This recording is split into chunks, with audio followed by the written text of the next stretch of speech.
Qala al-mu'allif rahimahullah wa nafa'ana bihi wa bi ulumihi wa bi barakatihi fid dharain amin. Wa kana rahimahullahu fi ta'dhimi ilmiddin mubalighun hatta kana idza arada ayyuhadditsa tawaddu'a.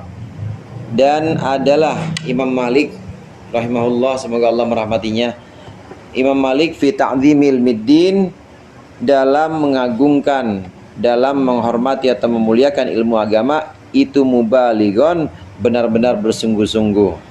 Mubalaghah itu polan dah, benar-benar menjunjung tinggi.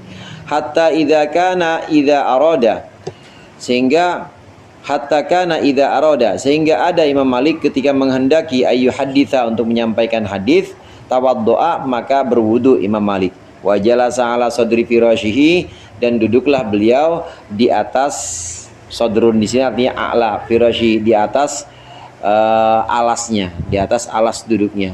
Wasaroha lihyatahu, dan beliau menyisir akan jenggotnya. Wasta'mala at-tiba, dan dia menggunakan minyak wangi. Watamakkana fil julusi, kemudian dia duduk fil julusi, dalam keadaan watamakkana, dan dia tamakkun. Tamakkun itu ajak ya, atau tenang dalam duduknya. Tamakkana fil julus itu duduk di antara dua sujud. Jadi dengan dua lututnya. Beliau duduk ala waqarin wahaibatin, dalam keadaan tenang dan anteng, dalam keadaan khusyuk dan tenang. Tsumma yuhaditsu, kemudian menyampaikan hadis.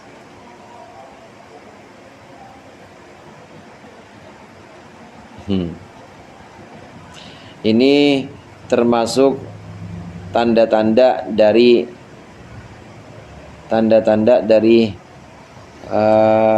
pengetahuan Imam Malik terhadap kekuasaan, atau pengenalan Imam Malik, ma'rifatnya Imam Malik kepada keagungan Allah.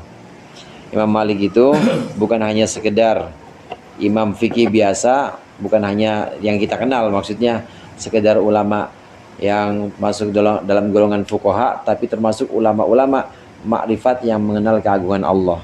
Sampai-sampai dalam menyampaikan pelajaran-pelajarannya yang dicontohkan di sini, menyampaikan hadis, Imam Malik ini tidak pernah menyampaikan hadis kecuali dalam keadaan berwudu. Pasti wudu, kemudian duduk di atas tempat duduknya dengan tenang dan dalam keadaan khusyuk, persis seperti dia sedang melakukan ibadah sholat. Jadi benar-benar benar-benar khusyuk, benar-benar khidmat dalam menyampaikan hadis. Karena tahu bahwa hadis ini adalah ilmu Allah, hadis ini adalah ucapan-ucapan Rasulullah atau perbuatan-perbuatan Rasulullah. Maka benar-benar mengagungkan yang namanya ilmu. Kalau kita gimana? Ya kita memang dianjurkan selama ilmu itu ilmu yang ada kaitannya dengan Al-Quran, hadis, termasuk fikih. Kalau bisa ya kita jangan lepas wudu. Saat kita ngaji wudu terus. Nah, lain lagi kalau ilmu yang memang tidak murni ilmu agama, seperti termasuk nahu. Nahu itu, mohon maaf ya, nahu itu ilmu alat dan tidak termasuk ilmu agama murni. Kalaupun dia ada kaitan dengan agama tidak langsung. Tapi kalau fikih, Al-Quran, hadis itu termasuk ilmu agama. Saat kita ngaji memang harusnya bagusnya kita berwudu. Nah, coba nyisirin di sini Imam Malik gambarannya menyisir, merapihkan jenggotnya, pakai minyak wangi karena tahu akan menghadapi, karena tahu akan membahas tentang hadis Rasul, menyampaikan hadis Rasul.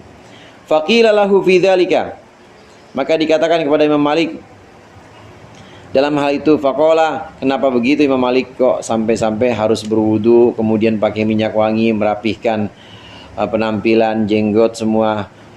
Kenapa demikian? Faqala, maka menjawab Imam Malik, uhibbu an u'azzima haditha Rasulullah sallallahu alaihi wasallam. Aku ingin mengagungkan hadis Rasulullah sallallahu alaihi wasallam, ingin memuliakan, menghormati hadis Rasulullah sallallahu alaihi wasallam. Hadirin rahimakumullah, memang Imam Malik terkenal dengan ulama hadis. Kemudian ahlul hadis istilahnya. Imam uh, Abu Hanifah, nama aslinya Nu'man ya, Nu'man bin siapa lupa saya. Imam Abu Hanifah itu terkenal dengan ahlur ra'i, terkenal dengan ulama yang memegang pendapat. Kalau kalau Imam Malik memang terkenal dengan ahlul hadis. Maka beliau riwayat-riwayat hadisnya itu sangat banyak dan sangat terkenal. Di antaranya yang paling populer atau yang paling masyhur dijadikan sebagai dasar ilmu fikih pertama kali, Muwatta. Hadis Muwatta'nya Imam Malik ini hadis yang sudah berupa kumpulan bab-bab fikih. Jadi dari bab, memang beliau susun dari bab toharoh awalnya, dari toharoh kemudian sholat dan seterusnya. Ada seperti Muwatta. Nah, adapun setelah masa Imam Malik, setelah masa Imam Syafi'i, imam-imam hadis seperti Imam Bukhari, Imam Muslim ini tidak menjadi mujtahid dalam fikih. Jadi hanya mengumpulkan dan hanya memverifikasi hadis. Istilahnya ya takhrijul hadis, hanya meneliti aja, meneliti hadis. Tidak bisa menyimpulkan apa isi hadis dan tidak bisa membuat mazhab baru. Itu diakui sendiri oleh Imam Bukhari. Karena saya tidak seperberapanya Imam Syafi'i kepandaian saya. Saya bukan apa-apa, jadi tetap ikut madhab. Itu Imam Bukhari yang pemimpin dari imam-imam hadis, muridnya Imam Bukhari di antara Imam Muslim, kemudian generasi setelahnya. Imam-imam kalau yang hadis Bukhari kemudian Muslim sahihnya ini tidak berdasarkan bab-bab fikih. Tidak berdasarkan bab-bab fikih. Biasanya diawali dengan bab ilmu ya, atau bab badil wahyi atau wahyu misalnya, tidak diawali. Ada lagi kumpulan hadis yang namanya sunan. Kalau sunan itu kumpulan hadis bukan berdasarkan tema-temanya tapi berdasarkan sahabatnya. Sunan Ahmad misalnya, kumpulan hadis sunnah-sunnahnya yang dikumpulkan oleh Imam Ahmad bin Hanbal. Itu urutannya adalah urutan sahabat. Jadi hadis siapa nih? Hadisnya Abu Bakar, ya Sayyidina Abu Bakar yang saat itu mendengar, dikumpulin dulu Sayyidina Abu Bakar. Kemudian Abu Hurairah semua. Kemudian Umar misalnya, Umar semua. Kalau sunan seperti itu. Bedanya sunan dengan kumpulan sahih misalnya, kalau sahih, dan bedanya dengan kitab-kitab hadis sebelumnya seperti Muwatta. Imam Malik mengarang Muwatta, kumpulan babnya atau menyusun Muwatta. Kumpulan babnya ini sesuai dengan bab fikih, mulai dari toharoh dan lain sebagainya, sholat, seterusnya itu sampai bab-bab fikih yang kita kenal. Wa qala Malikun, dan berkata Imam Malik, al ilmu nurun, ilmu itu cahaya, bukan sembarang cahaya, tapi cahaya ilahi, cahaya Allah yang Allah pancarkan kepada seorang. Jadi cahaya di sini ya bukan cahaya-cahaya neon atau apa LED sekarang ya. Bukan. Ilmu itu benar-benar cahaya. Ya ja'alallahu ta'ala haitsu yasha. Allah menjadikan haitsu yasha sekiranya Allah kehendaki. Walaisa bikathratir riwayah. Walaisa, dan tidaklah ada ilmu itu bikathratir riwayah, dengan memperbanyak riwayat. Memperbanyak riwayat. Ini dawuh atau ucapan Imam Malik yang terkenal. Ilmu itu cahaya yang Allah berikan kepada orang-orang yang Allah kehendaki. Jadi cahayanya bukan cahaya fisik, saudara. Bukan cahaya kasat mata yang kita lihat. Cahaya yang kasat mata aja kadang-kadang kita bingung. Kalau kita lihat, ini cahaya yang mana ini? Ada kelihatan nggak di sini cahaya? Bisa tolong nih. Cahaya yang mana cahaya? Nggak kelihatan kan cahaya? Itu yang di atas bukan cahaya itu. Itu yang di atas ya neon atau lampunya. Cahaya yang mana? Cahaya benar-benar nggak kelihatan, tapi dia bisa bikin kelihatan. Cahaya fisik aja bisa bikin kita takjub atau bikin kita kagum. Nah, apalagi cahaya ilahi. Contoh cahaya ilahi itu pengetahuan atau ilmu, terutama ilmu agama. Pengetahuan yang bukan ilmu agama aja itu sudah bisa membuat orang jadi terang. Kalau kita cahaya fisik hilang nih misalnya, cahaya fisik hilang, mata kita pertama ngelihat di depan ada lekar, ada handphone misalnya, kita hilangkan cahaya fisik, maksudnya merem mata kita, lampu dimatiin. Nah, tapi bekas pengetahuan kita atau bekas indera kita yang tadi ngelihat ada handphone, lekar, masih ada nggak di bayangan kita? Ada. Berarti memang ilmu itu cahaya. Meskipun dalam gelap tetap dia cahaya. Itu baru ilmu yang sederhana yang dasarnya indra. Apalagi ilmu yang dasarnya hati, apalagi ilmu yang dasarnya wahyu. Itu udah benar-benar nurun ilahi, benar-benar cahaya Allah. Dan Allah berikan itu kepada orang-orang yang Allah kehendaki. Orang yang Allah kehendaki, Allah berikan ilmu, itu insya Allah adalah orang-orang yang memang Allah pilih dengan rahmatnya. Yang dengan rahmatnya itu nanti dia semakin dekat pada Allah. Dengan demikian, yang namanya ilmu bukan banyak-banyakan riwayat. Saya meriwayatkan dari ini atau saya menghafalkan ini dari ini, bukan. Tapi ukurannya bukan banyak-banyakan hafalan atau banyak-banyakan riwayat. Ukurannya terangan mana hatinya. Kalau dia makin terang hatinya berarti makin banyak ilmunya. Terang hati itu ya ridho, ikhlas, nggak mau pamer, itu namanya terang hati. Wa hadzal ihtiramu wa tauqiru yadullu ala quwwati ma'rifatihi.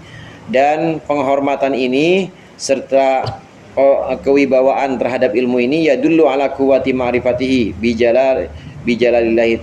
bijalalillahi azza wa jalla, menunjukkan atas kuatnya ma'rifat Imam Malik atau pengenalan Imam Malik terhadap keagungan Allah azza wa jalla. Kemarin disebutkan bahwa ciri-ciri ulama akhirat itu, diantaranya ciri-cirinya 5 yang disebutkan di sini adalah yang abid, zahid, ahli ibadah juga, zahid juga. Zahid itu artinya mengandalkan Allah saja dalam semua perbuatannya. Kemudian alim bi ulumil akhirah, tahu tentang ilmu-ilmu akhirat. Ilmu akhirat yang dimaksud di sini adalah ilmu tentang hati. Kemudian faqih fi masalihil ummah. Nah, faqih fi masalihil ummah ini emang ilmu zahir. Seperti Imam Mujtahid yang kita kenal itu faqih fi masalihil ummah. Alim. Pertama abid. Abid, ahli ibadah. Zahid, zuhud. Artinya zuhud cuma Allah yang dijadikan andalan. Kemudian aliman bi ulumil akhirah, tahu tentang ilmu-ilmu akhirat seperti ikhlas dan lain sebagainya, ridho. Kemudian faqihan fi masalihil ummah, tahu tentang kemaslahatan umat. 4 tuh. Tahu tentang kemaslahatan umat maksudnya tahu bagaimana fikih semestinya, sholat jamaah, zakat, mustahiknya siapa aja tahu. Nah, satu lagi muridan, ciri ulama itu muridan bi ilmihi wajhallah, dengan ilmunya dia hanya ingin ridho Allah aja. Nah, diantara itu yang sifatnya dunia cuma satu, yaitu yang aliman atau faqihan fi masalil ummah, apalan, kemudian juga tentang tahu bagaimana usul fikih, itu masuknya satu di situ. Nah, sedangkan yang lain zahid, abid, aliman bi ulumil akhirah, termasuk juga muridan wajhallah saja, ini semuanya adanya di hati. Nah, Imam Malik, Imam Syafi'i yang tadi sudah kita baca, ini adalah ulama-ulama yang memang mengenal Allah sebenar-benarnya, sehingga jelas tanda-tandanya. Tanda-tandanya pengagungannya terhadap ilmu, pengenalannya terhadap Allah, ini juga menunjukkan tanda-tanda bahwa beliau ini adalah ulama akhirat. Wa amma iradatuhu wajhallahi ta'ala bil ilmi fayadullu alaihi qauluhu. Adapun kehendak atau keinginan Imam Malik hanya menginginkan wajah Allah, akan wajah Allah saja dengan ilmunya, fayadullu alaihi qauluhu, maka menunjukkan atasnya apa qauluhu, ucapan Imam Malik. Ini bukti bahwa Imam Malik menunjukkan bukti bahwa Imam Malik hanya menginginkan ridho Allah saja dalam ilmunya. Ini ucapan Imam Malik yang terkenal. Al-jidalu fid din laisa bisyai'in. Perdebatan agama laisa bisyai'in, itu bukan apa-apa. Imam Malik tidak termasuk orang yang suka berdebat. Yang namanya debat itu bukan apa-apa, biarin aja, nggak usah dihiraukan orang yang suka berdebat.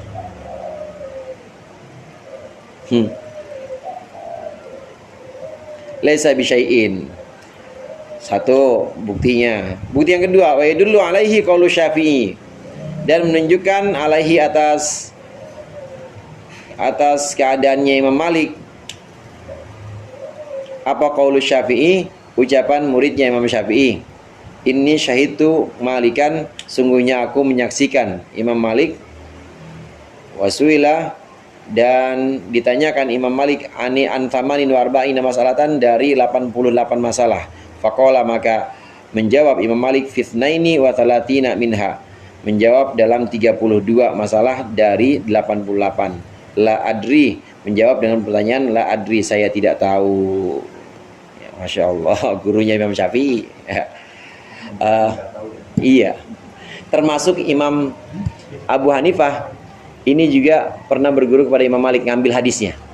Karena hadis di Baghdad, Imam Abu Hanifah itu di Baghdad. Di Baghdad itu sahabat jarang, banyak yang di Madinah. Nah, salah satu waktu itu yang masih banyak meriwayatkan hadis Imam Malik. Imam Abu Hanifah termasuk pernah mengambil hadis dari Imam Malik, walaupun seumur. Imam Syafi'i emang muridnya Imam Malik. Imam Syafi'i bilang, guru saya Imam Malik itu ditanya 88 masalah, 88 pertanyaan. 32-nya jawabannya saya nggak tahu. Itu sekelas Imam Malik tuh. La adri, saya nggak tahu. Ukurannya jadi bukan dia bisa menjawab pertanyaan apa enggak. Ya? 88. 88. Kalau di sini? Oh, bukan tamanin wa tamanin ya, tamanin wa arba'in, 48 ya. Oh iya. Dari 48, kemudian yang 32 begitu ya. 32 nggak bisa. Jadi ya bukan inilah, bukan aib bilang la adri itu saya nggak tahu. Mendingan kita jawab la adri daripada kita sok tahu tapi salah. Wa man yurid ghaira wajhillahi ta'ala bilmihi fala tasmah nafsuhu. Siapa orang yang menghendaki selain ridho Allah dengan ilmunya, fala tasmah nafsuhu bayyukhiru ala nafsihi biannahu la yadri. Siapa orang yang hanya mengharapkan ridho Allah, fala tasmah nafsahu, fala tasmahu nafsuhu, maka dirinya tidak akan mengizinkan bi ayyukhiru ala nafsihi, untuk mengikrarkan atas dirinya sendiri, biannahu la yadri, bahwa sesungguhnya dia tidak tahu. Kalau orang memang pengennya ridho Allah, maka dia pasti mengizinkan dirinya boleh bilang la adri, nggak apa-apa dah, saya dibilang nggak tahu juga nggak apa-apa. Jadi nggak ada gengsi, nggak perlu gengsi, karena memang yang diinginkan adalah ridho Allah, bukan yang diinginkan sanjungan manusia. Walidzalika qala Syafi'i radhiyallahu anhu, dan karena itu berkatalah Imam Syafi'i, idza dzakarul ulama'u famalikun, idza dzukirul ulama'u famalikun an-najmut tsaqib. Ketika disebutkan al-ulama'u, ulama-ulama, famalikun, maka Imam Malik itu an-najmut tsaqib, adalah bintang yang cemerlang, bintang yang bersinar. Ma ahadun amannu alayya min Malik. Begitu ya, amannu ya. Tidak ada satupun amannu yang paling memberikan, manna yamunnu, memberikan, yang paling banyak memberikan alayya, di atasku, min Malikin, ketimbang Imam Malik. Ini kesaksian Imam Syafi'i sebagai muridnya Imam Malik. Imam Malik itu bintang yang cemerlang. Kalau disebutkan sekian banyak ulama, maka Imam Malik yang paling cemerlang, yang paling terang sinarnya. Tidak ada satupun yang paling banyak memberikan minnah, memberikan pemberian kepadaku, kecuali Imam Malik, kata Imam Syafi'i. Ma'ahadun amannu alayya min Malik. Paling banyak memberikan adalah Imam Malik. Memang Imam Syafi'i kan gurunya ada Imam Malik, kemudian ada Imam Waqi, dan ada beberapa lagi gurunya Imam Syafi'i, termasuk diantaranya muridnya Abu Hanifah, Imam Abu Hanifah. Saya lupa namanya siapa. Ya? Iya, Abu Hasan Asy-Syaibani. Yang ketika sampai di sana, Imam Abu Hanifah ternyata udah nggak ada, tinggal muridnya, gurunya Imam Syafi'i juga. Kemudian ada lagi banyak Imam Syafi'i gurunya itu. Nah, tapi yang paling banyak memberikan ilmunya, pemberian-pemberian kepada Imam Syafi'i adalah Imam Malik, kata beliau. Wa ruwiya anna Aba Ja'far al-Mansur wallahu a'lam bissawab. Al-Fatihah.